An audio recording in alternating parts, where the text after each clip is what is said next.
మొదటి రోజును ఆరంభించడానికి మన మధ్యకు విచ్చేసినటువంటి పూజ్య గురువులు గురుశ్రీ మౌరి సురేష్ బాబు గారు ఎంఎస్ఎఫ్ఎస్ సభకు ప్రొవిన్షియల్ సుపీరియర్గా ప్రస్తుతం పనిచేస్తున్నారు. మరి మనం పిలవగానే మన మధ్యకు విచ్చేసినటువంటి ఫాదర్ గారికి గట్టిగా చెప్పండి.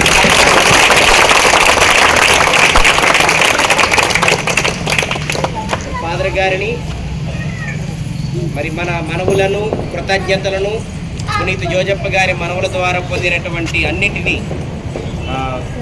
పునీత్ జోజప్ప గారికి మరొకసారి విన్నవించమని మరి పతాకావిష్కరణ ద్వారా మనం అర్పించబోయే కృతజ్ఞతలను మరొక్కసారి పునీత్ జోజప్ప గారికి సమర్పించి మన తరపున వేడమని ఫాదర్ గారిని ఆహ్వానిస్తూ ఉన్నాను.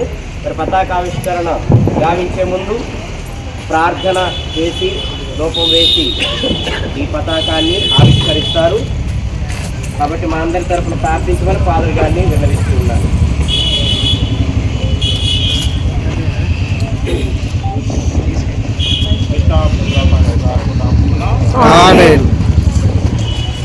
సహోదరి సహోదరులారా,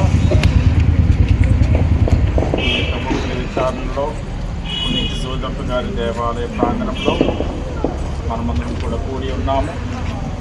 ఇక్కడ నవదిన జపాల్లో అందువల్ల మన యొక్క విన్నపాలన్నీ జీవే పలిపూజలో పాల్గొనే ముందు మనమందరం కూడా ఈ యొక్క పండుగ చాలా ఘనంగా చక్కగా భక్తివంతంగా ఆధ్యాత్మికంగా జరగాలని ప్రత్యేకంగా ప్రార్థిస్తున్నాం. ఓ సర్వేశ్వర, నీవు మాకు మా స్త్రీ సభకు పునీత జోజప్ప గారిని ఒక ఆదర్శమూర్తిగా ఇచ్చినందులకు మీకు వందనములు కృతజ్ఞతలు తెలియజేస్తూ ఉన్నాం. పునీత జోజప్ప గారి యొక్క జీవిత ఆదర్శంను మా జీవితంలో కూడా పాటిస్తూ ఆయన సుగుణాలను మా జీవితంలో అవలంబిస్తూ మేము కూడా ఎల్లప్పుడూ నీ మనిషిగా నీ బిడ్డగా